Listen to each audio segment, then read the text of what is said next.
to everyone. My name is Yolowin Saniko. Our report for today is about family, courtship and marriage, life, reproductive health bill, and family planning. So let's start. First is family. What is family? The family has been defined in many ways. Sociologists and anthropologists have posited some basic concept of the family. So, sinasabi rito na ang pamilya ay inilarawan sa iba't ibang paraan o paniniwala. Ang mga sosyologista at antropologo ay may mga sariling palagay sa pangunahing konsepto ng pamilya. So, mayroon silang kanya-kanyang definisyon. So, unahin natin kay Hebding in Glick, 1992. The family is a socially sanctioned, relatively permanent grouping of people who are united by blood, marriage, or adoption, and who generally live together and cooperate economically. So, ayon kay Hebding, ang pamilya ay siyang pinahihintulutan ng lipunan. So, ito yung mga taong permanenteng grupo ng tao na kung saan sila ay pinag-iisa sa dugo, sa kasal, at maaari ring sa pag-ampon. Sila ay matatawag na pamilya na sama-samang namumuhay at nagtutulungan sa isang lipunan. So, next. Brinkerhoff and White, 1988. So, ayon naman sa kanya, the family is a relatively permanent group of persons linked together in social rules by ties of blood, marriage, or adoption, and who live together and cooperate economically and rear thus children. So, ayon sa kanya, may kaparehong konsepto sila ni Hebding and Glick. So, yun mapapansin natin na parang parehas lang yung kanilang konsepto. Kung saan ang pamilya ay may kanya-kanyang responsibilidad sa lipunan. Pati na yung mga anak nila ay may role na dapat gampanan sa lipunan. So, next. Ayon naman kay Lenz and Snyder, 1969. The family is further defined as a group of people who are related through marriage, blood, or adoption, interact with one another in their designated roles of husband, wife, father, mother, son, daughter, brother, sister, uncle, wife, cousin, or grandparent, and create and maintain a common subculture. So sinasabi rito na ang pamilya ay may ugnayan sa isa't isa at may mga kailangang gampanan. Ikaw, halimbawa, bilang asawa, meron kang kailangang gampanan sa asawa mo. Bilang may bahay, ikaw may kung tungkulin ka rin na dapat gampanan sa iyong asawang lalaki. Ate, kuya, lolo, lola, at mga tiyuhin o tiyahin. Sila ay magkakasama sa pagbuo at pagpapanatili ng mga kultura. So yun, ang bawat kasapi ng pamilya, ang bawat miyembro ng pamilya, meron sila kanya-kanyang role sa lipunan. At sila ay may ugnayan sa isa't isa. So, doon, sa pamamagitan nun, napapanatili din nila yung kanilang kultura. Next. So, according to Valverde, as quoted by SMPUD, Family Code of the Philippines, the family is a natural and social institution founded on the conjugal union that binds together an individuals composing it for the common accomplishment of the material and spiritual ends of life, under the authority of the original ascendant who heads it. So, sinasabi dito na it viewed the family as a natural and social institution that provides a set of rules about how to live in a society. So, regarding to social institution, family is one of the most influential forces in specialization. So, when we say specialization, It is the process through which people learn the values, norms, beliefs, and expectations of their culture. So yun, sinasabi rito na ang pamilya ay meron silang natural at social institution. So, kung saan sila ay bumubuo ng mga rules, kung saan sila ay binibigyan sila ng kaalaman paano mamuhay sa isang lipunan. So, sinasabi rin dito na ang pamilya ay isang pinaka-maimpluwensya na forces pagdating sa specialization. So, yun, pag sinabi natin specialization, ito yung proseso kung saan ang mga tao ay natututo ng mga values, mga magagandang asal, mga norms, mga patakaran, mga beliefs, yung kanilang mga paniniwala at expectations sa kanilang kultura. Next. According to Article 153, Family Code of the Philippines, family home is constituted jointly by the husband and wife or by an unmarried head of a family. It is the dwelling house where they and their family reside and the land on which it is situated. So, sinasabi dito na ang pamilya o isang tahanan ay sama-samang binubuo ng mag-asawa o ng isang hindi pa naikakasal na mag-asawa. Sila yung mga namumuno sa kanilang pamilya. Sila yung gumagawa ng mga desisyon, gumagawa ng mga patakaran. So, nag-share sila ng mga ideas, ng mga ideas sa kanilang pamilya, sa decision making. Ito ang kanilang itinuturing na tahanan para sa kanilang pamilya. So, yun. Ito yung tinuring nilang tahanan para sa kanilang mga magiging anak sa kanilang pamilya. Next. Characteristics of family. So, according to Zaire, 1983, it is composed of people united by ties of marriage, by blood, or by adoption. So, sinasabi rito na ang pamilya ay binubuo ng mga tao kung saan sila ay pinag-isa ng kasal, or by blood, pag sinabi natin by blood, magkakadugo sila. Or by adoption, pwede silang mag-ampon para maging buo lang yung pamilya nila.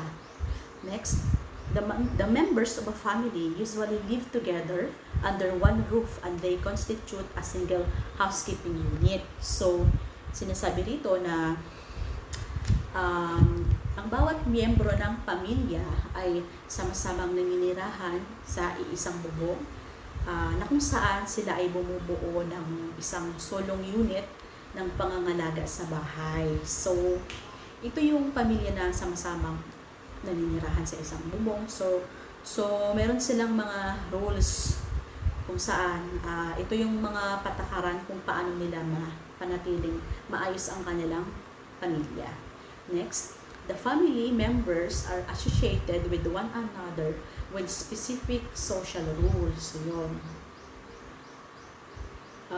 Ang bawat pamilya ay ang sinasabi rito na ang bawat miyembro ng pamilya ay may kaugnayan sa bawat isa at tiyak na may papel na ginagampanan sa lipunan. So yun, pag sinabi natin na ang bawat isa ay sila ay may ugnayan, parang sila ay talagang magkakadikit-dikit sila. Kumbaga, meron talaga silang ugnayan. Next, sila ay merong tungkulin na dapat gampanan sa lipunan bilang mamamayan. Next, functions of family. So, according to Murdoch, 1959, Good 1964, and Bell and Vogel, 1968. So, number 1, childbearing function. So, pag sinabing natin childbearing function, it is the process of conceiving or the act of producing or bringing forth children. So, yun, bilang mag-asawa, kayo ay bubuo ng isang supling. So, yun, childbearing kung saan ang nanay Sila yung magdadala sa kanilang anak sa kanilang sinapupunan. Next, regulation of sexual behavior. So, sinasabi rito na the family helps regulate sexual activity and sexual reproduction. All societies have norms governing with whom and how often a person should have sex. The family is the major unit for teaching these norms and the major unit through which sexual reproduction occurs. So sinasabi rito na yung pamilya ay sila yung dapat manguna na magbigay ng impormasyon o kaalaman sa mga anak nila tungkol sa sexual reproduction tsaka sa pagdating sa sexual activity. So ang ating mga lipunan ay mayroon silang mga batas or mga patakaran kung saan kailan at sino dapat ang maaaring gumawa ng sexual activity na to. Kung sino lang dapat. So, sinasabi sa ating lipunan na ang sexual activity or sexual intercourse ay ginagawa lamang ng isang mag-asawa. Kung saan sila ay kasal na, meron na silang basbas ng Panginoon.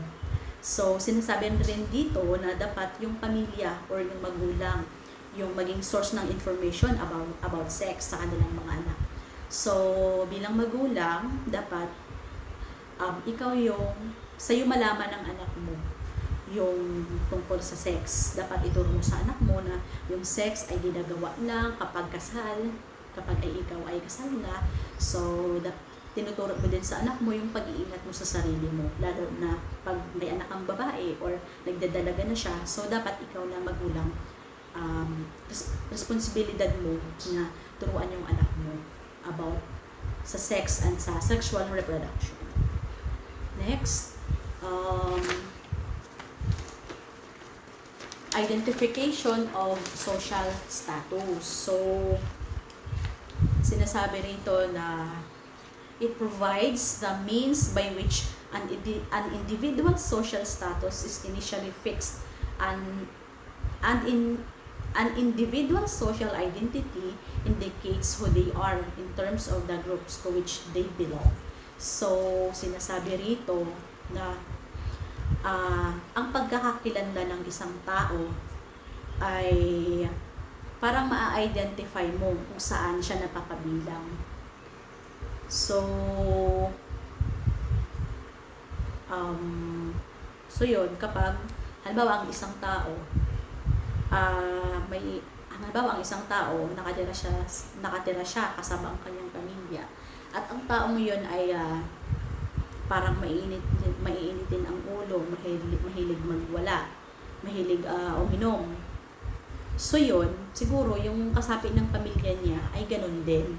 Kaya parang sinasabi na ng mga tao na ganun siya or parang nakikilala siya base sa kasama niya rin sa bahay. Kung ano yung mga ginagawa ng kasama niya ay ganun din naman siya. So next, identification of social status. It provides the means by which an individual's social status is initially fixed. An individual's social identity indicates who they are in terms of the groups to which they belong.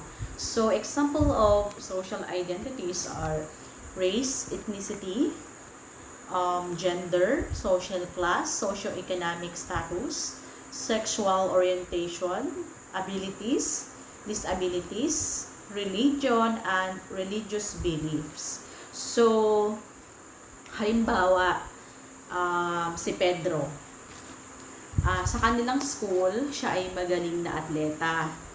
At siya rin ay mahilig sa musika. So, pagdating sa kanilang bahay, siya ay masipag na anak, siya ay panganay sa kanila. Siya rin ay nagpo-provide sa kanyang pamilya. So, in short, si Pedro ay isa ring mabuting anak. So, sa social status, halimbawa sa internet, sa profile niya, parang nilarawan niya yung sarili niya, inilarawan niya. So, sinabi niya sa profile niya na Siya ay isang atleta at isang mahilig din sa music. So, nakatatak na sa tao na si Pedro ay mahilig sa music at isa siyang atleta. Pero ang hindi nila alam, si Pedro ay isa ring mabuting anak sa kanilang bahay or sa kanilang magulang. Isa rin siyang maaasahan na anak. So, next, mechanism for social control. So, the family exerts pressure to make the members conform to certain standards or norms of behavior. It regulates the social contacts and experiences of the young and keeps its members within bounds in the various aspects of living to maintain its good name. So, ito naman yung tinatawag natin na pagpapanatili ng kaayusan sa lipunan. So, sa tulong nito, yung mga kaguluhan or yung mga krimen ay maiiwasan. Kumbaga, yung mga nag-violate sa mga rules ay pwede silang parusahan. Sila ay makakatanggap ng parusa. So, ang kontrol sa lipunan ay isang paraan na makakatulong sa isang tao na mai-assimilate ang mga kaugalian sa kultura na nabuo sa lipunan. So, yon, dahil meron tayong kontrol sa lipunan, hindi mo baga naaabuso yung kalayaan mo o yung karapatan mo bilang tao. Kung baga may limit, 'di ba? Kung gumawa ka ng kasalanan na ito ay labag sa lipunan, syempre mapaparusahan ka. So, pwede rin itong mag-assimilate sa kaugalian sa kultura. Halimbawa sa inyong lipunan, may isang kultura, kumbaga nahahasa mo ito ng nahahasa, kumbaga nag-i-improve or talagang nai-assimilate. So, next, child rearing function. So, the parents look after the children's physical and material needs, giving them sustenance, nourishment, and protection. So, sinasabi rito na yung magulang, bilang magulang, ikaw ay responsibilidad mo na ibigay ang pangangailangan ng iyong mga anak, mga masusustansyang pagkain, sapat na pangangailangan, material needs, gaya ng bahay, mga damit, o yung mga kagamitan para sa sarili, at responsibilidad mo rin na bigyan mo ng proteksyon yung iyong mga anak. So, halimbawa, kayong magpapamilya, nakatira kayo sa puro magulong lugar, nagigerang lugar. So, kung gusto mong proteksyonan yung anak mo, ililisan mo sila doon, ililipat mo sila ng tirahan. So, next, educational function. So, the family takes the role of educator when the socialization process of a preschool age child starts. The family transmits knowledge, skills, attitudes, and appreciation. So, bilang bata, habang lumalaki, syempre, yung pamilya niya, yung mga kasama niya sa loob ng bahay, yung nagiging una niyang guro. So, bilang magulang, responsibilidad mo na turuan yung anak mo. Yung mga basic lang na mga, halimbawa, yung mga ABCD, yung different shapes, different colors, mag-identify ng animals, fruits, vegetables, mga sounds. So, yun yung mga maaari nating pwedeng ituro sa ating anak bilang magulang. So, sinasabi rin dito na yung pamilya natin ay nagtatransmit ng knowledge, skills, attitudes, and appreciation. So, sa pamilya, natatransmit yung knowledge, yung kaalaman, skills, yung mga talents, yung mga kaugalian. Siyempre, ang bata, na sa loob ng isang pamilya, kung ano yung nakikita niya na kaugalian sa loob ng isang pamilya, na nagagaya niya yun, na-adapt niya. So hanggang paglaki niya ay madadala niya. Kumbaga, natutunan niya sa loob ng pamilya. So, kaya dapat maingat tayo sa mga kinikilos natin, sa mga sinasabi natin, lalo na pag may maliit na bata. Kasi para sa kanila, tama yun eh. So, sila naman, ginagaya nila. So, importante yun na maging maayos yung tinuturo natin sa kanila. Sa mga pag-uugali, dapat maayos din. Tsaka yung mga skills, sa pag-develop ng skills nila. So, halimbawa, sa pag-paint, halimbawa, ang isang bata, gusto niyo mag-paint, hayaan mo lang siya, suportahan mo siya. Kumbaga, mararamdaman niya na suportado siya ng pamilya niya. So, pag-iigihan niya yung kanyang skills. So, next, socialization function. So, the family, so it is the process by which children learn to become human and adapt certain behavior. So, ito sa socialization function, ito yung mga bata, natututo na sila na maging tao. Natututo na sila na kumilos ng maayos, kung paano manamit, paano kumain ng tama. So, na-adapt na rin nila yung mga kaugalian. Halimbawa, yung mga masasamang ugali, kung ganun yung nakikita niya sa pamilya niya, syempre, ma-adapt niya yon. Pero kung mabuti yung naiituro sa kanya or nakikita niya sa kanyang mga magulang or mga kapatid, syempre, magagaya niya yun. So, next, religious function.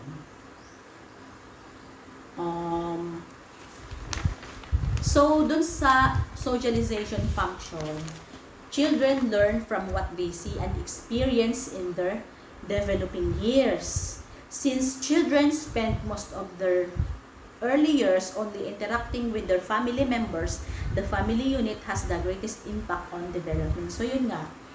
Dahil ang bata ay, syempre, wala pang kabuwang-buwang yan, na-adapt niya kung ano yung kaugalian ng kanyang pamilya. So, next, nasa religious function naman tayo. The family first introduces the children to religion. The child acquires the religion of his or her mother and gets the basic moral precepts and norms which guide behavior in the family. So, yun. Yung mga magulang natin, yung nag-introduce sa atin, yung unang nag-introduce sa atin ng ating religion. So, nakukuha ng bata ang relihiyon ng kanyang magulang. At natututunan niya yung mga basic moral precepts, yung mga patakaran, kung saan magagay yun sa kanyang behavior, sa kanyang pamilya. Next, political function. Certain aspects of the family like the lines of authority, decision-making, the system of giving commands, and demanding obedience. Loyalty to members and the cooperative spirit are carried over to the political activity of the larger society. So, ito namang political function bilang kasapi ng pamilya. So, marunong ka ng sa pagdesisyon. Marunong ka ng magdesisyon ng tama, ng maayos. So, ikaw din ay may karapatan na may mag-ari na ng isang bagay. So, loyalty to members. So, yun. Katapatan sa bawat kasapi ng pamilya. So, ito pa, obedience. Pagiging obedient sa pamilya mo. So, meron ka rin cooperative. So, ikaw, bilang kasapi ng pamilya, kailangan mong magkaroon ng initiative sa pagtulong sa kanila. So, halimbawa, sa mga gawaing bahay, hindi ka na magpapautos, meron kang initiative na gawin yung isang bagay na yun. So, next, importance of family. So, yun. Ito naman yung kahalagahan ng pamilya. Una, the strong or weak mental and physical faculties of the child inherited from the parents can be developed from the family. So, ang kalakasan at kahinaan, so yung tinatawag natin na strength and weaknesses. ito ay mapamental man o pisikal ng isang bata ay namamana nila sa kanilang magulang, ay maaaring mapaunlad sa pamilya. So yun, yung mga skills, talents na namana nila sa kanilang magulang, pwede yung ma-develop ng bata sa kanilang pamilya. Next, in the family, the child learns the meaning of social responsibility and the necessity for cooperation. It plays a significant role in socialization. So, sinasabi rin naman rito na yung bata ay natututo siya ng isang responsibilidad sa ating lipunan, sa pagkakaroon ng kooperasyon. So, pag sinabi natin necessity, ito yung pangangailangan para sa kooperasyon. Social responsibility, ito yung sa lipunan. Kumbaga, halimbawa, ikaw bilang isang bata, pwede kang makakontribute sa ating lipunan. Halimbawa, sa paglilinis ng ating mga basura, pwede kang tumulong bilang isang bata. So, bawat bata ay may role na dapat gampanan sa isang lipunan. Next, the family is a transmitter of culture. So, ito naman ang sinasabi rito. Yung pamilya ay tagapagpasa ng culture. Halimbawa, sa pamilya mo, meron kayong pinangangalaga ang kultura. Yung mga magiging anak mo, at pag nagka-anak din sila, pag nagka-apo, halimbawa, apo sa tuhod, apo sa talampakan. So, yung culture na yun, hindi yun nawawala. Kumbaga, naiipasa-pasa sa bawat pamilya. Next, it serves as a model for the establishment of another family. Ito yung modelo sa pagbuo ng sariling pamilya balang araw.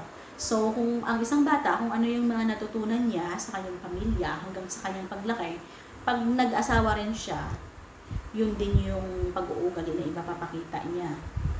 Next, classifications of family. So, ito naman, halimbawa, ang unang classification ng pamilya ay according to organization. So, ito ay ayon sa samahan.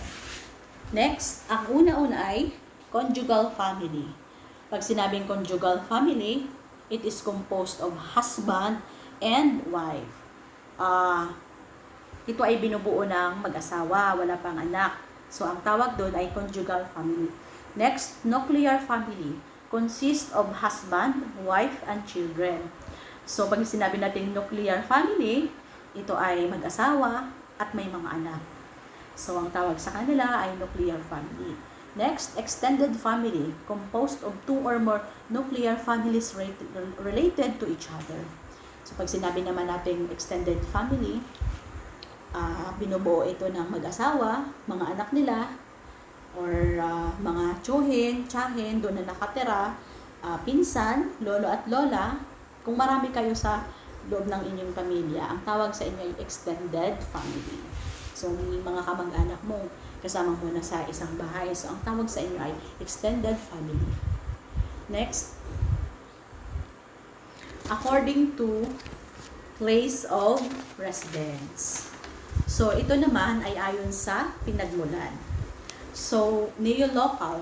This occurs when a married couple live together a new residence instead the husband's family or wife's family. So, ito naman,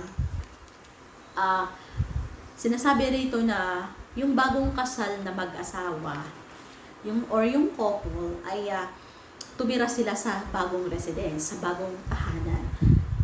Sa halip na doon sila tumira sa kamag-anak ng lalaki at sa kamag-anak ng babae. Kung baga, nagsulo sila, hindi sila nakatira sa kanilang pamilya, hindi sila nakadepende sa kanilang pamilya. So, next, patrilocal.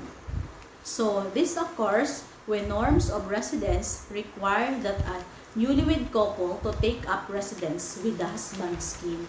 So, ang sinasabi dito, ito yung bagong mag-asawa na napagdesisyonan nila na doon manirahan sa kamag-anak ng lalaki or sa magulang ng lalaki. So, hindi siya yung sa magulang ng babae kundi sa pamilya ng lalaki. So, next, matrilocal. Pag sinabi naman natin matrilocal, this occurs when norms of residence require a newlywed couple to take up residence with the wife's kin. So, sinasabi rito na yung mag-asawa ay titira sa kamag-anak ng babae or sa magulang ng babae. So, yun, napag-desisyon na nila na doon sila maninirahan sa pamilya ng babae. Next, according to descent. So, pag sinabing according to descent, ayon sa pinagmulan. So, patrilineal.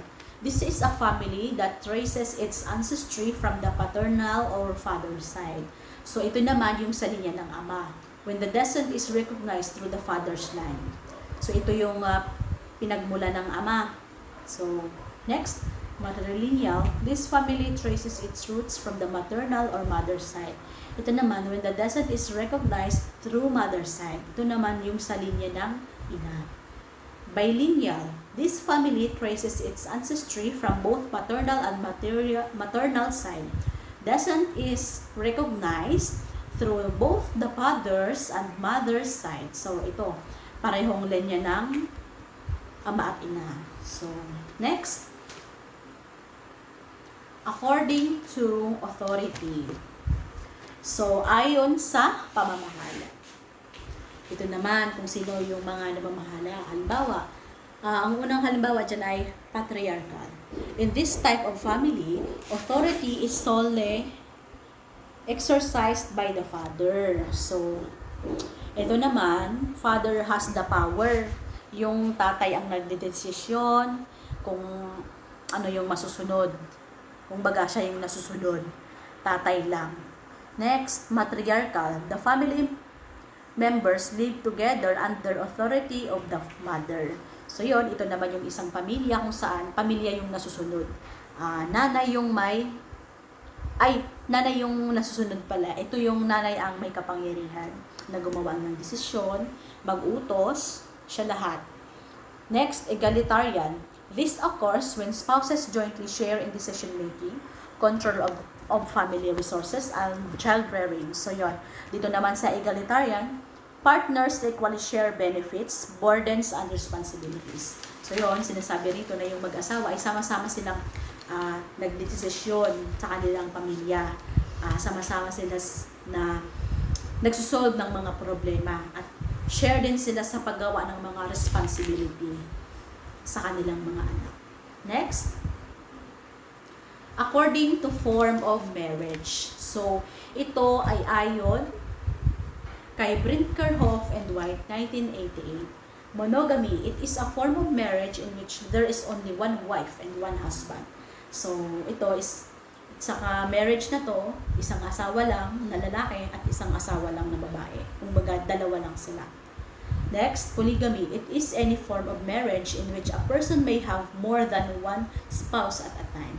So, ito naman, itong lalaki naman na ito, hindi lang dalawa yung asawa niya.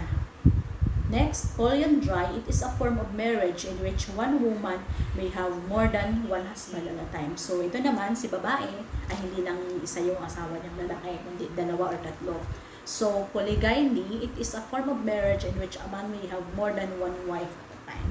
So, yun. Ito naman, yung lalaki ay meron siyang isa o dalawang asawa. Next. I'm Jason Pahutag. My report is about courtship.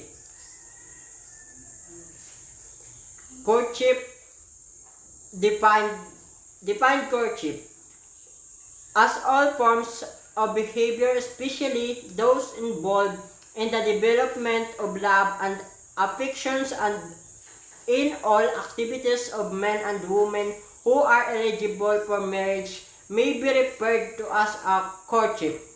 Courtship is the stage preparatory to marriage. It includes a body of folkways and more truths which a man and woman can come to some point of mutual understanding from each permanent union emerge. Courtship is a process of trial and error undertaken by individuals to find out who best fulfills their love requirements. Offering and seeking satisfaction generally with a calculations of gain, the risk, and with a concealment of real motives.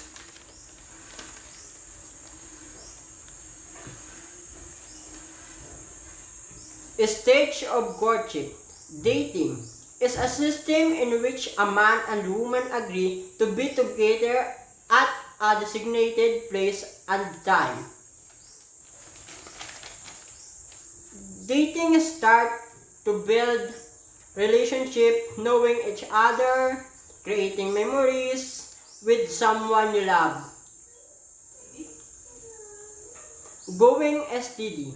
The term going steady refers to the practice of dating one person exclusively, although in those not necessarily imply to prospect of marriage. Going steady when a couple facing various problems will test their relationship, and there are crashes, but her will know how to handle your relationship. Private understanding among the Filipino. This takes place usually during the period of going steady, when a man openly declares his love and affection for the woman and his desire to have her a wife.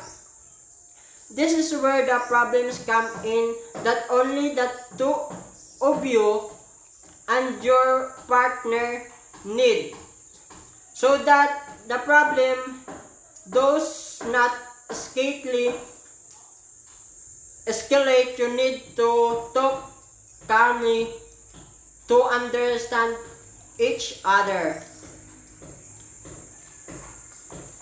Engagement. The process of falling in love develops first in private understanding and later culminates in public announcement. Their relations is the direct results of personal interactions and companions that border private understanding and engagement. The engagement is a formal agreement to get married and conversations of family planning. Here you will talk about your wedding. Here you will feel the enjoyment, because despite all of the problems you have faced, you are still steadfast. That's also where I can think of what family you will have. Good morning everyone, my name is Queenie Paz. My report is all about marriage. Marriage is defined as formal and durable sexual unions of man and woman which is conducting within a set of decided rights and duties. Lance Sinder, 1969. The Family Code of Philippines defines marriage as a special contract of permanent union between a man and woman entered into accordance with law for the establishment of conjugal and family life. Ang pag-aasawa ay tinutukoy bilang isang formal at matibay na pagsusunod ng lalaki at babae na sinasagawa sa loob ng isang hanay ng mga itinalagang karapatan at tungkulin. Lansinder, 1969. Ang Kode ng Pamilya ng Pilipinas ay tumutukoy sa kasal bilang isang espesyal na kontrata ng permanent union sa pagitan ng isang lalaki at isang babae na pinasok alinsunod sa batas para sa pagtataguyod ng konjugal at buhay ng pamilya.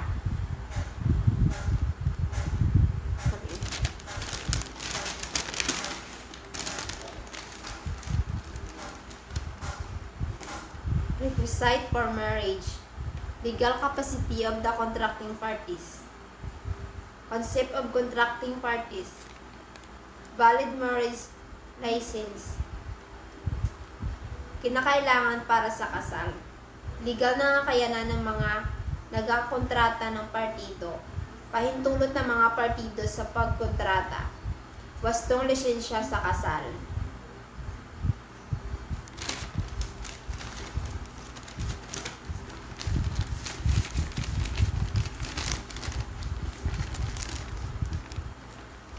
Dissolution of marriage.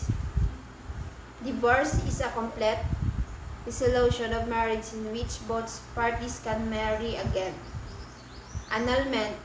It is a process by which marriage is considered null and void due its defectiveness that has existed on or before the marriage. Pagkasira ng kasal. Divorce. Ito ay isang kompletong paglusaw ng kasal kung saan ang parehong partido ay maaaring magpakasal muli. Pagwawalang bisa. Ito ay isang proseso kung saan ang pag-asawa ay itinuturing na walang bisa at walang bisa dahil sa pagiging depekto ito ng mayroon na o bago ang kasal.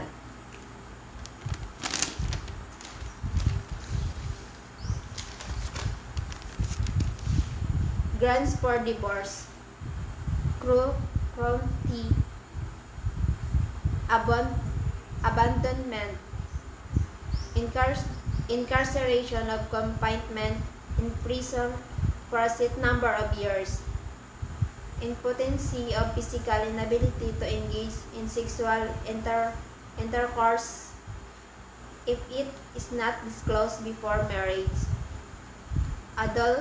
adultery of concubinage, incurable insanity, drugs addiction of habitual alcoholism, refusal or neglect to provide suitable support for the spouse,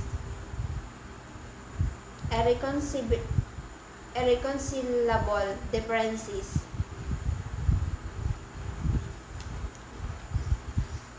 batayan para sa divorce, kalupitan, pag-abonda, pagkabilanggo o pagkakulong sa bilangguan sa loob ng isang itinakdang bilang ng mga taon, kawalan ng kakayanan o pisikal na kawalan ng kakayahan, pakipagtali kung hindi ito isiniwalat bago kasal. Pangalunya o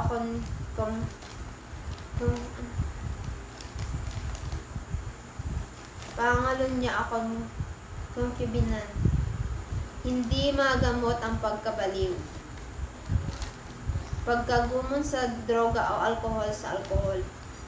Pagtanggi o pagpapabaya upang magbigay ng angkop na suporta para sa asawa.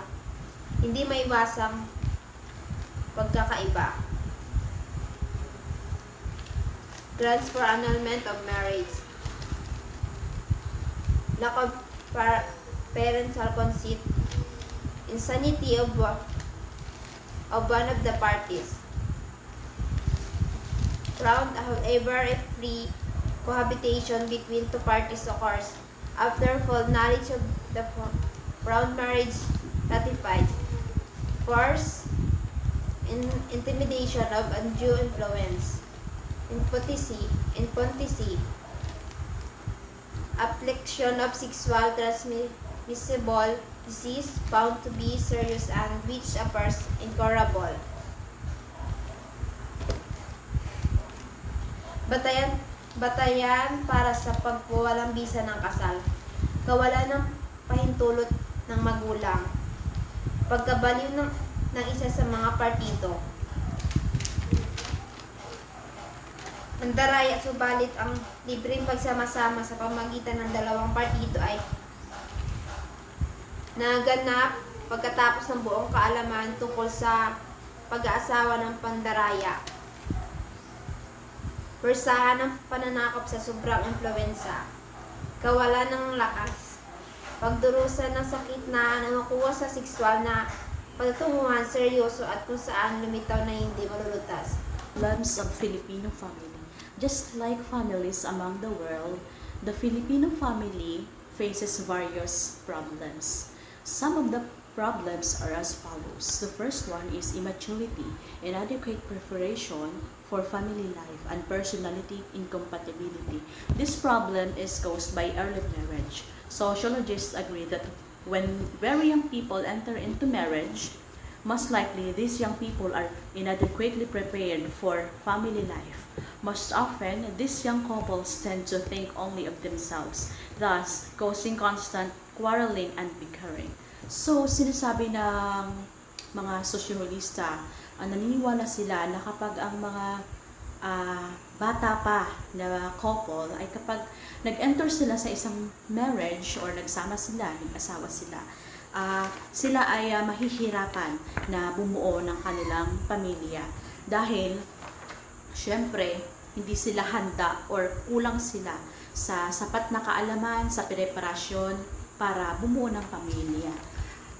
Syempre kapag ganito kayo, hindi kayo prepared physically and mentally, lalo pag wala kayong pera, financially, hindi kayo prepared. Syempre, ano ang ipapakain nyo sa mga anak nyo? Ano ang magiging simula nyo? So, kapag ganito ang sitwasyon, ang mag-asawa ay madalas lang na mag-aaway at magkakaroon ng hindi pagkakaunawaan. Dahil, kumbaga, immature sila, kulang sila sa kaalaman sa pagtataguyod ng isang pamilya. Next, economic instability. The average Filipino family earns income which is below the poverty line. Some of the heads of the family are out of work, forcing the spouse to seek employment. Sometimes the eldest child is also forced to work in order to add to the family's meager income.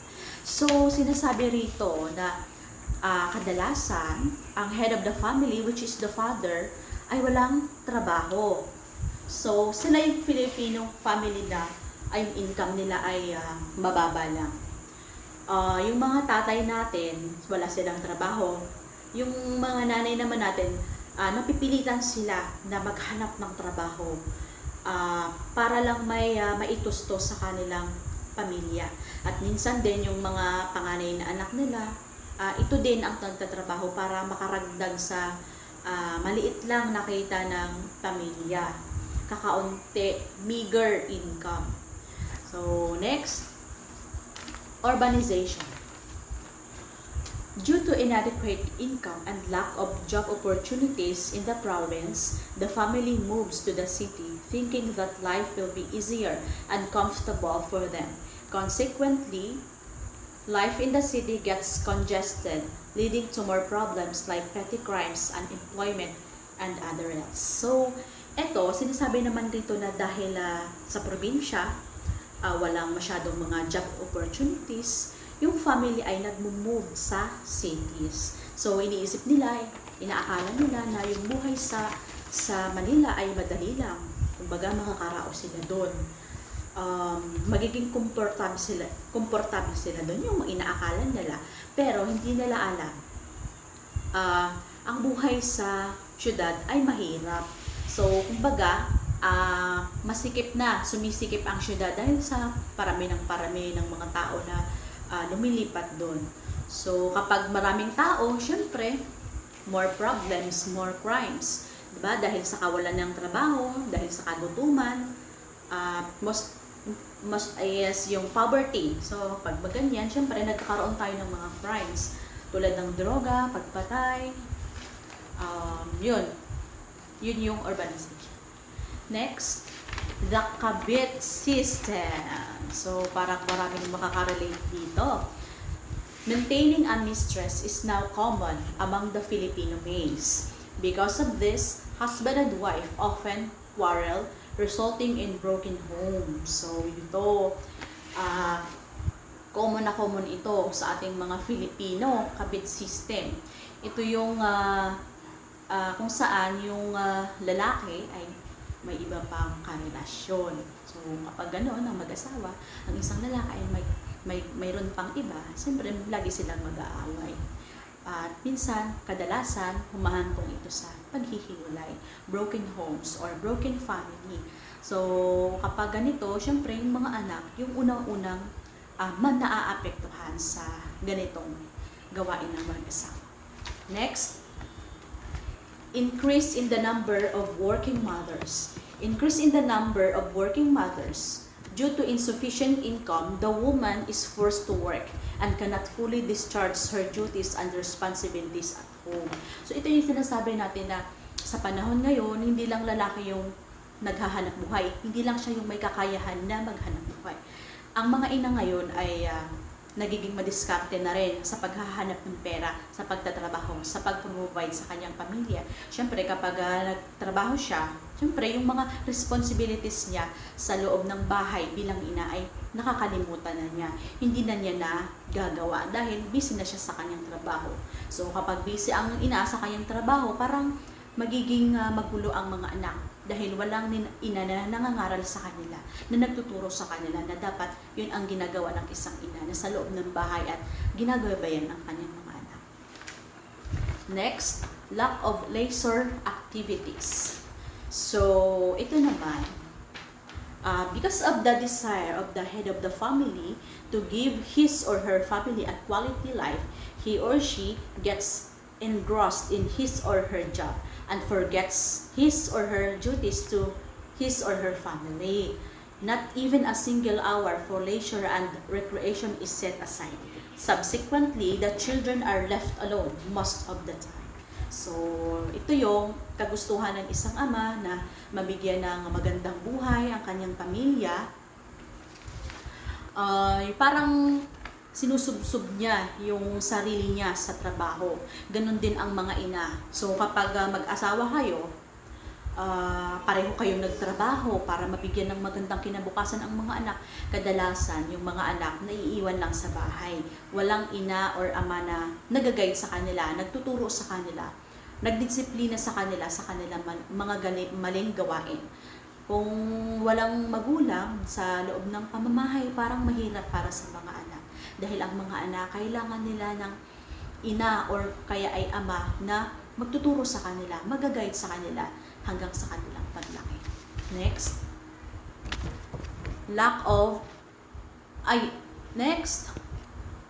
Unhealthy and unsanitary living condition.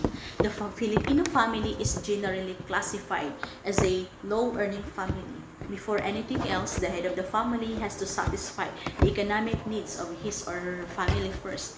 Hence, this situation. His or family income is just enough to support the needs of the children. So, sinasabi natin na yung Filipino family ay sila yung kapag dating sa kita ay mababa talaga. Mababa talaga ang kanilang kita. So, kapag yung kita nila, sapat lang sa pangkain ng kanilang pamilya, hindi nila maipoprovide yung malinis na tirahan, healthy na pagkain, hindi nila na maipoprovide yun. Kasi nga, yung pera nila, sapat lang sa pangkain nila. So, kaya nagkakaroon din tayo ng mga malnourished, kaya mga may squatter tayo, diba? Sa squatter, hindi nila maiprovide yung maayos na tirahan. Dahil sa pangkain, kulang na kulang. Kaya nagkakaroon tayo ng mga malnutrition, mga sakit na lalo ito sa mga bata, mga sakit sa bata, kulang sila sa nutrition. Next, large number of children. Large number of children means more mouths to feed. With a meager income, eating 3 times a day becomes a problem. Large number of children. So ito yung sinasabi natin na kapag marami kang anak, syempre, expect mo na marami kang papakaining mga bibig. Diba? So, ang pagkain sa 3 beses sa isang araw, problema nila. Isang malaking problema para sa kanila. Kasi tayong mga Pilipino, diba? 3 times a day, 3 beses kumain sa isang araw, buhay na. So, para sa kanila, dahil marami silang anak, yung pagkain ng 3 beses sa isang araw ay mahirap. Problema para sa kanila. Hi, good day. My name is Arnold de la Cruz. I'm the next reporter of Life. My report is all about life, rather. So, let's start. Life, reproductive health, bill, and family planning. Where does life begin? Hippocrates mentioned that fertilization marks the beginning of human life, and that the human soul is created at the time of fertilization. This contention is also supported by the Pythagoras. According to the Hindu belief, the soul enters the body at the time of conception. This is written in Venice literature.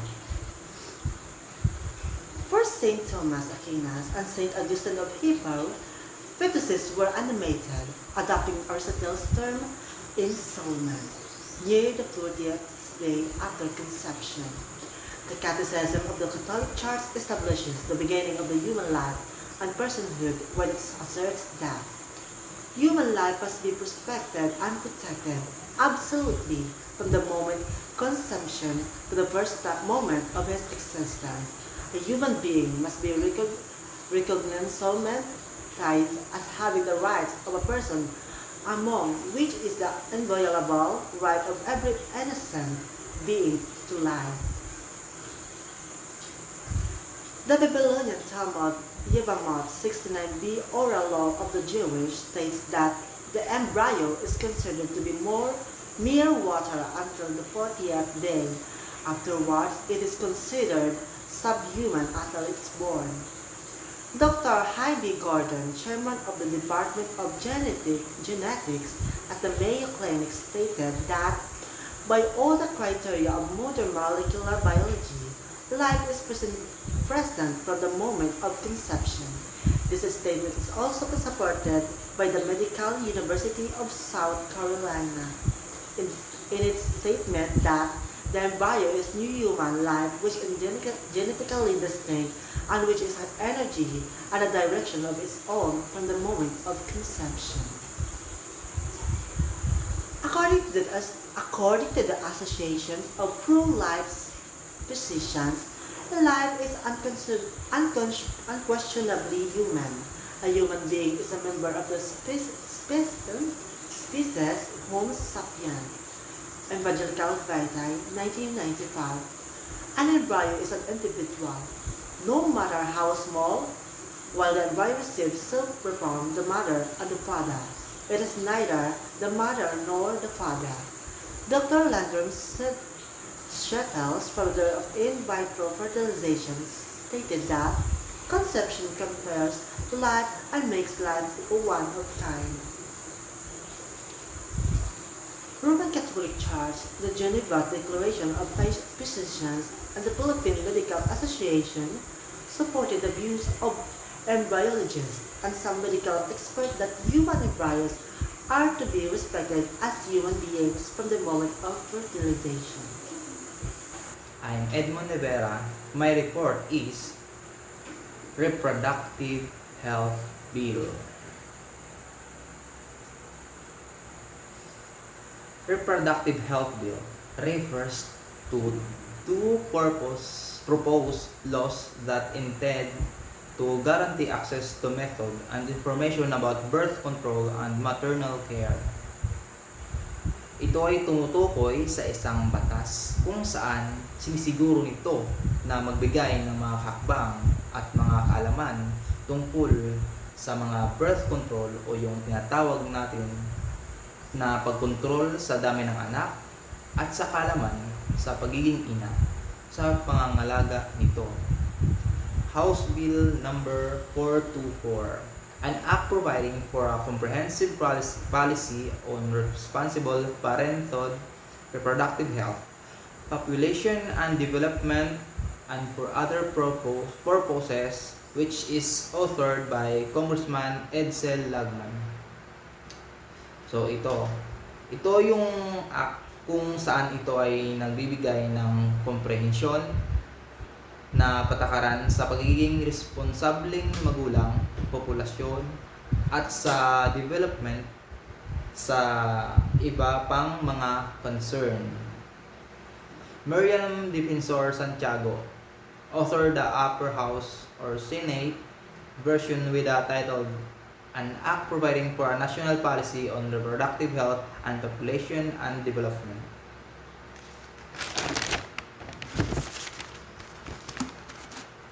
Benefits of or arguments favoring the Reproductive Health Bill in case it is enacted as law. 1. Benefits. Give information and access to natural and modern family planning. So, nagbibigay ng impormasyon at mga access sa mga natural at modernong pagpaplano ng pamilya. 2. Promotes maternal, infant, and child health nutrition. Inilunsad ang pangkalusugan sa mga ina, sanggol, at mga bata. Number 3. Promote breastfeeding. Inilunsad ang pagpasuso ng ina sa kanyang sanggol. 4. Prevent abortion and manages post-abortion complication.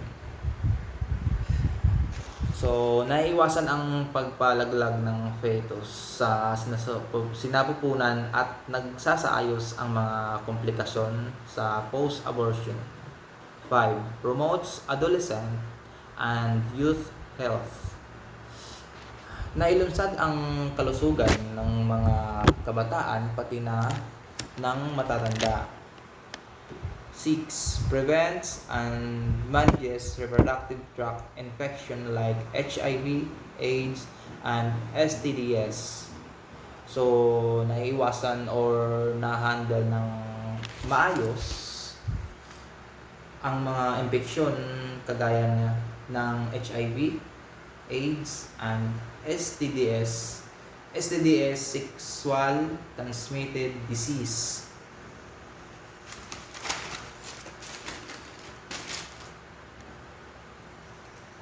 7.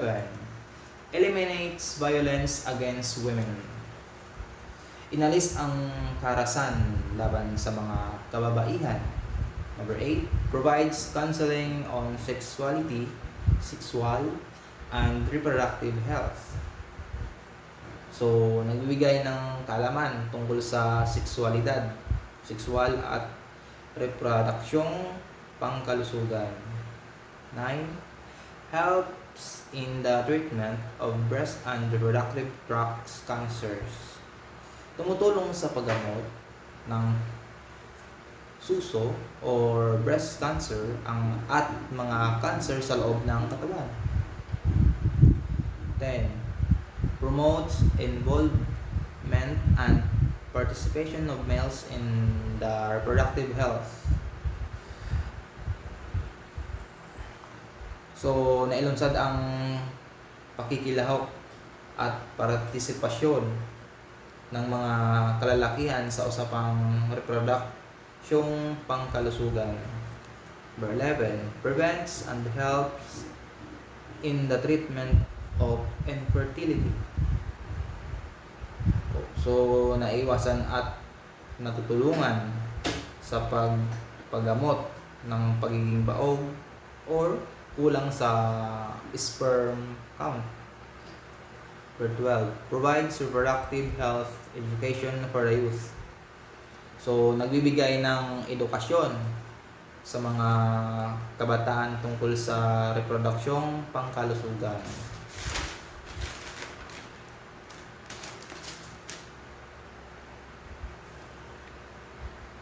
Family planning and birth control.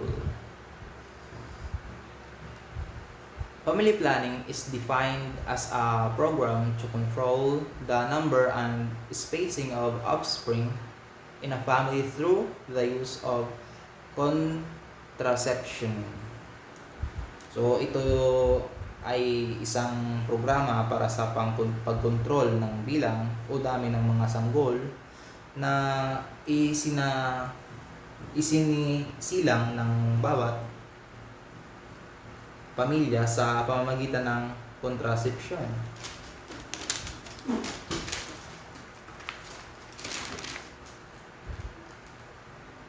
It is also defined as the ability of the couple to decide on the time, the number of child they intend to have by engaging in healthy sexual activities.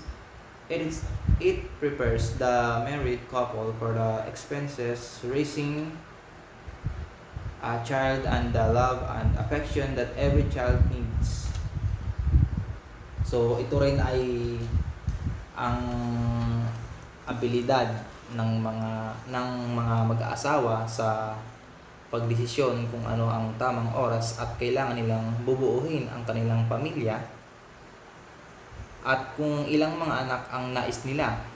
Ito ay inihahanda nila ang mag-asawa para sa mga gastusin sa mga pagpapalaki ng mga bata at ang pagmamahal na kailangan ng isang bata.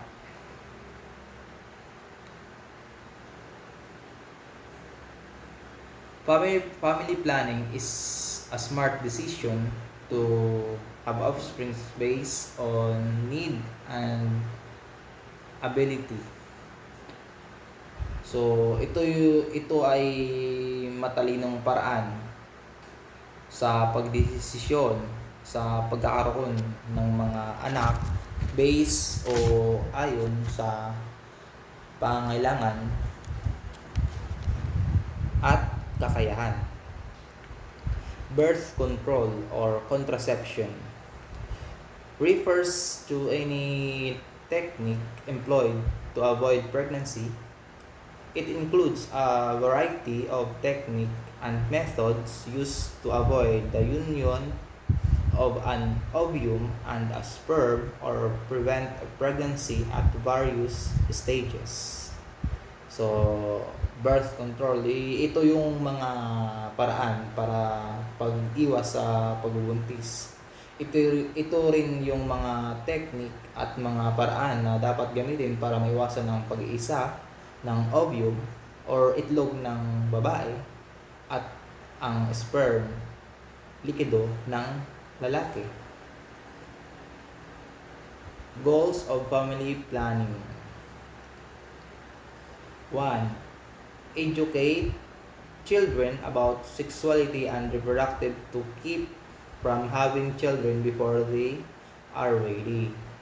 So, ito yung unang goals na turuan ang mga bata tungkol sa sex at sa mga kanilang mga kasarian kung saan maiwasan nila mag-asawa at magkaanak ng maaga at hindi pa sila handa. 2. Prevent the spread of sexually transmitted diseases.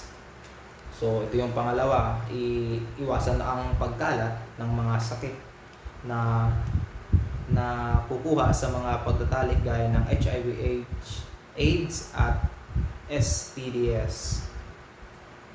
3. Reduce mental health. So, ito yung pangatlo. Ito ay tinatawag na pag-alis o pagbawas sa mga alalahanin o mga iniisip. Kumbaga, kapag nagkaroon ka ng anak sa hindi inaasahang pagkakataon, maging stress at depressed ka sa mga problema na meron ka. Good day everyone, my name is Francisco Nevera. My report is all about means of contraception. Wow! It should be safe enough. There should be no unwanted side effect for an individual using contraceptive. Ito ay dapat ligtas at walang kahit anumang side effects sa gagamitin to. 2. It should be efficient in averting unwanted pregnancy. Ito ay dapat epektibo sa pagpigil ng hindi maasahang pagbubuntis. 3. It should be simple and easy to use. Ito ay dapat simple at madaling gamitin. 4. It should be available at any time.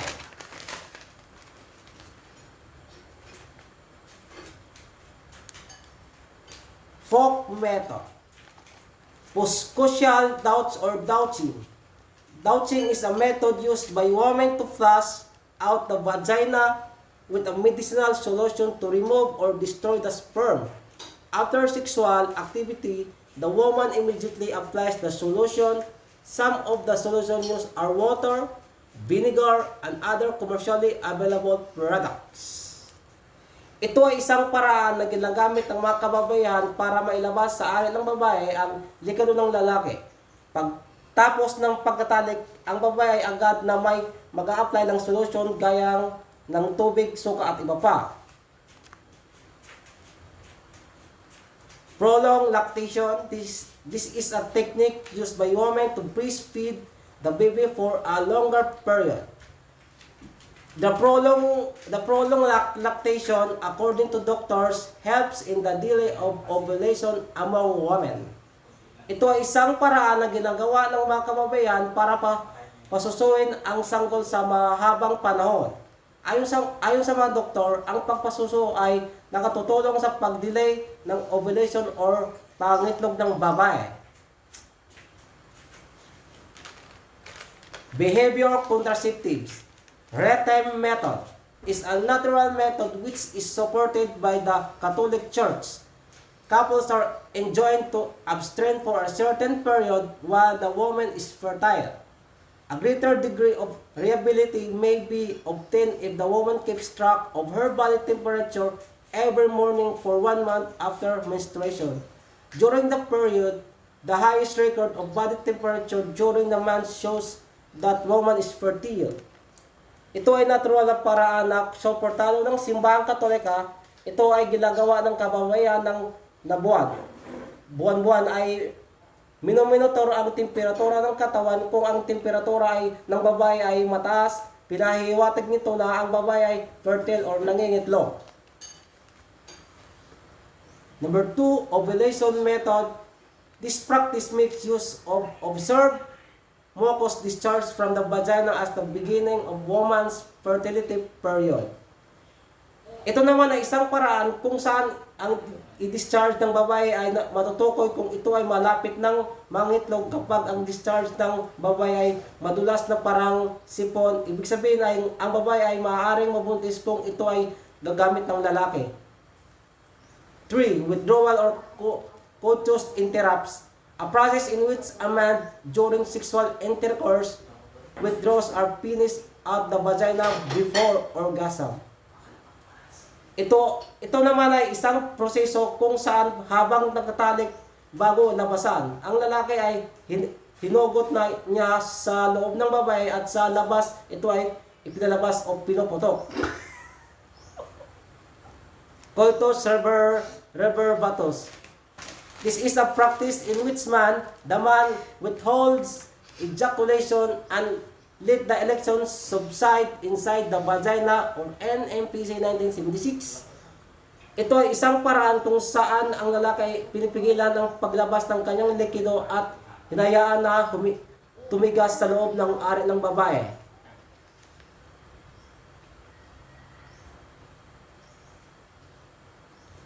Mechanical contraceptives. 1. Condom. A thin rubberized material used during sexual activity. The man wears on his erected penis the rubberized material to prevent the sperm from entering the vagina. Ito ay manipis at rubberized na ginagamit ng lalaki habang magtatalik. Ito ay sinusuot sa ari ng lalaki upang maiwasan ng pagkalat ng likido sa ari ng babae. 2. Diaphragm. This is a swallow rubber cup which is inserted into the vagina. The diaphragm is shielded with spermicidal cream or jelly to prevent the entry of sperm into the uterus. Ito ay mababaw na rubber cup na nilalagay sa ari ng babae. Ito ay pinahiran ng cream or jelly para maiwasan ang pagpasok ng sperm sa bata. Cervical cups. Like the diaphragm, cervical cups are fitted over the cervix by a doctor. Usually, cervical cups can be worn for a month starting after menstruation of the next menstruation. Katulad ng diaphragm, ito ay nailagay sa mattress ng doktor. Ito ay maaaring isuot sa buwan na magsisimula ang regla hanggang sa susunod na pagre-regla ng babae. Chemical contraceptives, also known as spermicides, are techniques used to prevent pregnancy by stopping the sperm entering the uterus. So, ito yung mga paraan para mapigilan or yung pagbubuntis sa pamamagitan ng pag-stop ng sperm sa pagpasok sa uterus.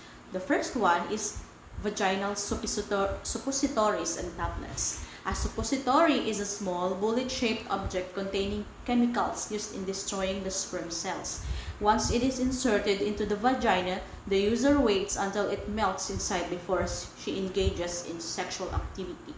So, itong vaginal suppositories and tablets are ini-insert ito sa loob ng ari ng isang babae. So, kapag natunaw na ito, pwede na siyang makipag-do. So, sa pamamagitan nun, mapipigilan yung pagpasok ng sperm sa uterus ng babae. So, example ng vaginal suppositories at tablets ay Stayset vaginal suppository, Lorofins suppository, at marami pang iba. So, mabibili ito sa mga drugstores. Next is vaginal foaming tablet. A vaginal foaming tablet is inserted into the vagina before intercourse. Before inserting the tablet, it is first moistened with water. Once inside, it is allowed to melt until foam is formed. The foam serves as a coat that prevents the sperm from entering the uterus. So, ito naman, ini-insert din siya, foaming tablet. Ini-insert din siya sa vagina. So, once nakapag-in-insert ito, magfo-foam siya. Magfo-form siya ng foam. So, bago mag-intercourse, yung foam na to, foam tablet na to, parang binasa mo na siya sa tubig. So, kapag pinasok na siya sa loob ng vagina, so, matutunaw ito. Parang magiging foam siya. Makapal na foam. So, yung foam na yon serves a coat that prevents the sperm from entering the uterus. Mapipigilan nito ang pagpasok ng sperm papasok sa uterus. Sa gayon, maiiwasan ang pagbubuntis, pag-meet ng sperm tsaka ng egg cell ng babae. Example ng mga, so yun, nasabi ko na kanina, yun yung mga tablet. Next, ito yung mga example ng suppositories, tsaka mga tablets. Ayan, nakikita nyo. Ayan. Ginagamit ito ng mga kababaihan. Next, contraceptive jellies, creams, and vaginal foams. Contraceptive jellies and creams are inserted shortly before sexual intercourse. Vaginal foams are packaged with butane propellant in a bottle or are sold with plastic applicator. These spermicides immobilize and kill the sperms effectively for an hour. There should be no washing or doubting of the vagina 6 hours after intercourse. NFPC 1976. So, ito naman, contraceptive jellies and creams. Ito ay ini-insert din bago ang sexual intercourse. Ini-insert ito sa loob ng isang babae. So, yung vaginal forms ay packaged with butane propellant. Kumbaga, meron itong fuel kung saan mapipreserve nito yung foams, hindi ito masisira kaagad. So, yung mga spermicide na yon ay pumapatay sa mga sperm sa loob lang ng ilang oras. Kahit wala pang isang oras, mamamatay ng sperm kapag in-insert ito bago ang sexual intercourse. So, pagtapos nyo ng sexual intercourse, huwag ka munang maghuhugas, douching, huwag ka maghuhugas sa loob ng 6 na oras pagkatapos ng intercourse. Huwag kang maghuhugas para maging effective, para gumana talaga yung nilagay mo. According to doctors, vaginal foam is the most effective spermicide. It effectively covers the wall of the vagina with a thick film of foam to prevent sperm from entering the uterus. So, itong contraceptive jellies and vaginal foam, ito yung pinaka-mabisang spermicide. Spermicide, pamatay ng sperm sa lalaki. So, ito yung kinocover nito ang wall ng vagina sa pamamagitan nitong thick film of foam para maiwasan ang pagpasok ng sperm sa uterus ng babae. Next, ito yon. Yan yung mga example ng spermicidal foam and applicator. Vaginal suppositories, yan yung mga example nila. Mga tablets. Vaginal jellies, creams, and foams. Yan yung halimbawa. Next. Intrauterine device. An intrauterine device is a small device of polyethylene, plastic, or thin copper wire inserted into the uterus by a physician. An IUD includes the coil, the loop, and the copper T and is used to avoid pregnancy. The IUD has a nylon tail which can be felt by the woman user at the cervical opening. So, ito naman, ito yung small T-shape, plastic siya or copper device. Yari siya sa plastic or copper device. It puts into the womb or the uterus by a doctor. So, ang nag-i-insert nito ay doctor or nurse. Hindi pwedeng ikaw lang ang maglagay nito, hindi pwedeng kung sino-sino lang ang maglagay nito. So, it releases copper to stop getting pregnant. So, pag na-insert na yon, yung T-shaped copper na yon, so, kapag nagkaroon ka ng sexual intercourse, yung copper na yon, ay yung device na yon ay mag-release siya ng copper. So, yun yung mag-stop sa pagbubuntis. It protects against pregnancy for between 5 to 10 years. So, ang bisa nitong device na to ay 5 to 10 years. So, kapag nailagay siya, tas kapain ng babae, mararamdaman niya yun. Ito yung madalas sa kababaihan hindi sa lalaki. Kababaihan lang to. Next.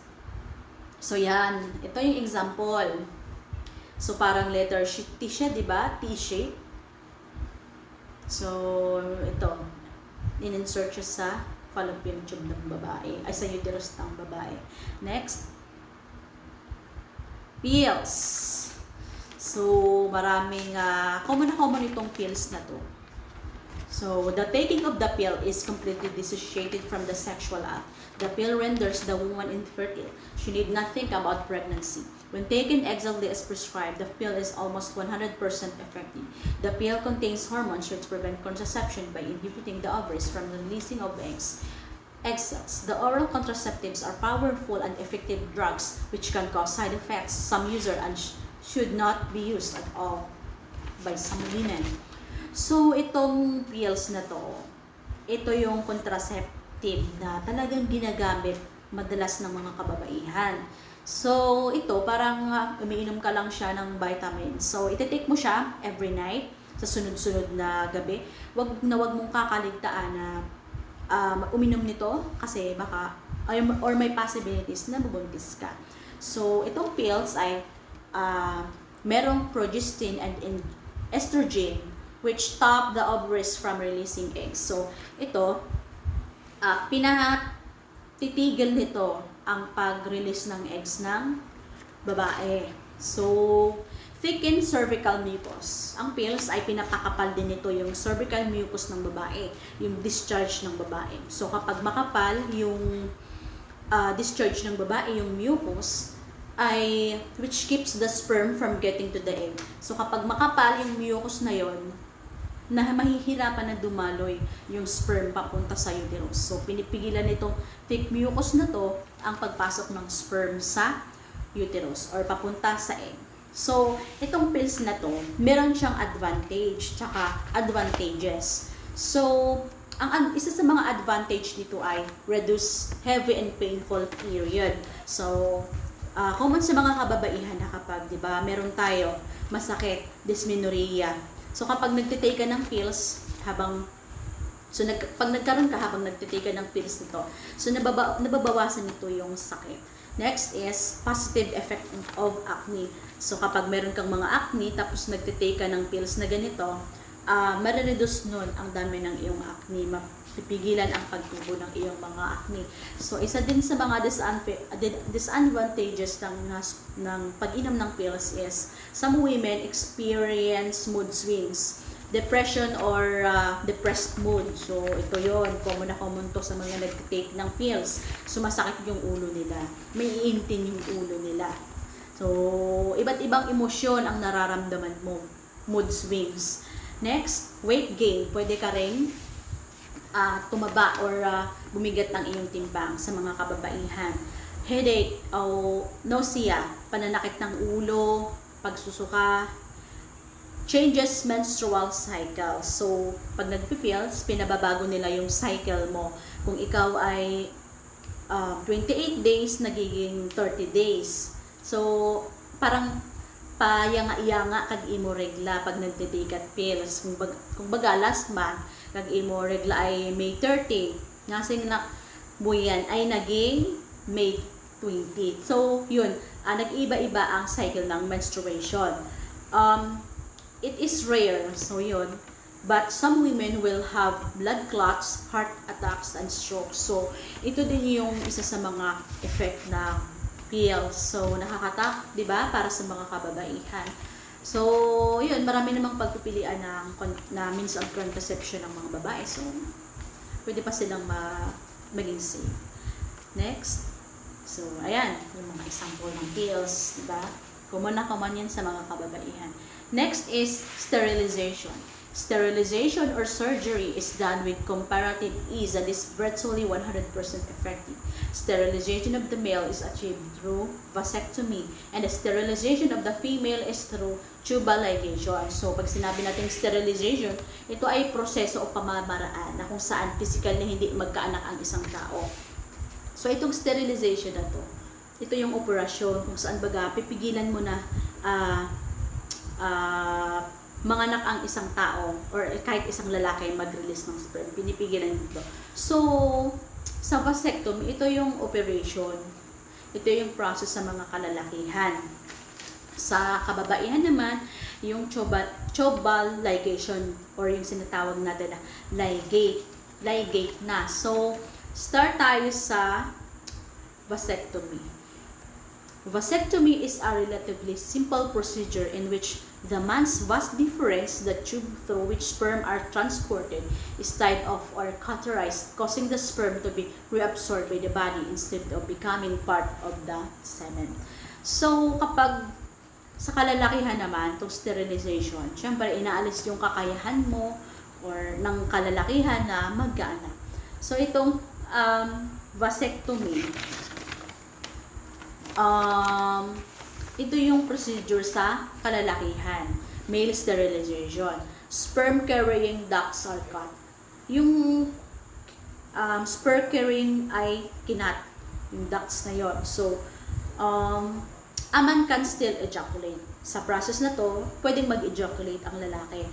Pero, there is no sperm present.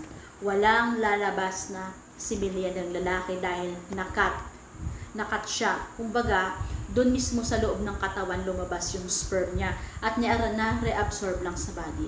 So, it affects man's fertility potential. Naapektuhan ang fertility potential ng lalaki. For example, yung pag-release ng kanyang sperm. But it has no effect on his libido or ability to have sexual intercourse. So, hindi rin magbabago yung kanyang ability, kakayahan sa pag-engage sa sexual intercourse. Next.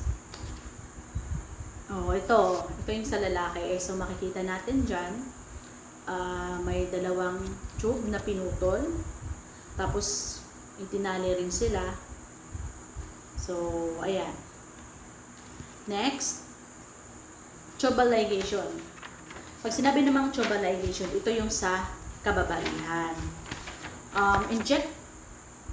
Tubal ligation is a major surgical procedure in which the woman is put under general anesthesia. A large abdominal incision is made and the fallopian tubes are cut and tied off. Ovulation and menstruation continue as usual, but the ripened egg cannot enter the uterus. Instead, it disintegrates and is absorbed by the body. So, itong tubal ligation naman, tying and cutting of the fallopian tubes. So, pinuputol yung dalawang tube, tapos tinatali. Ito ay may effect sa sexual intercourse ng kababaihan. Kumbaga, Common sa mga naligate na kapag tinanong natin sila ano ang effect nito, parang nawawalan sila ng gana na makipag-sex. So, parang nawawalan sila, parang natutuyot sila. Yun yung mga sinasabi nila, nawawalan sila ng gana. Next. So, bago ka mag-decide sa mga kalalakihan, bago kayo mag-decide na mag-undergo ng sa mga kalakihan, sa mag-undergo ng surgery, which is vasectomy, and sa babae naman, ligation, be sure to talk to the healthcare. So, mas maganda na kumonsulta muna sa kanila.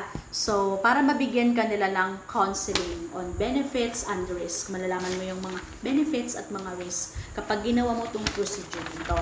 So, to do sterilization is a quick decision. Mahirap siya na decision.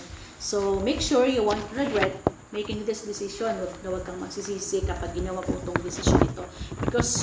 Because once you've made it, that's it. There's no babies and no going back. Hindi mo na maiibabalik. For example, ligate ka or sa lalaki, undergo ka ng vasectomy. So, syempre, hindi ka na magkakaroon ng anak, mawawala na ang kakayanan mo na magkaanak. Tapos nagsisi ka, gusto mo na rin magka-baby, diba? Hindi mo na maibabalik. So, mas maganda pag-isipan mo munang mabuti. Next, injectables. So, ito namang injectables. Injectables are one of the latest themes in family planning. The method is used by injecting a contraceptive drug, and this usually lasts for 3 months. So, ito naman, ito yung kind of drugs siya na tinuturok siya sa mga kababaihan. It is injected into the upper arm or buttocks of the woman to prevent pregnancy. So, ito, ang tinuturok na to ay, contraception din.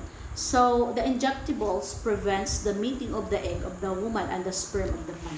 So, itong injectables na to, pinipigilan niya yung pagsalubong, yung pagkikita ng sperm at ng egg cell ng babae, yung ripened egg. It works by preventing the release of a mature egg from the ovary. So, kapag fertile ka, syempre, ibig sabihin na nun, malapit ka nang mag-ovulate. Ang ovulation ng isang babae ay 1 araw lang. Kumbaga, sa araw yun, magre-release ka ng egg. So, kapag may sperm na pumasok, tapos wala kang any contraceptives na ginawa, syempre, 100% mabubuntis ka once you are fertile. Ito yung sa mga babae naman, di ba? Ayan o. Cauterized, tied and cut, mandel. Ito yung pagputol. Ito yung sa ligation sa kababaihan. Ito naman yung sa injectables. So, ayan, makikita natin. Injectables sa upper arm. Thank you.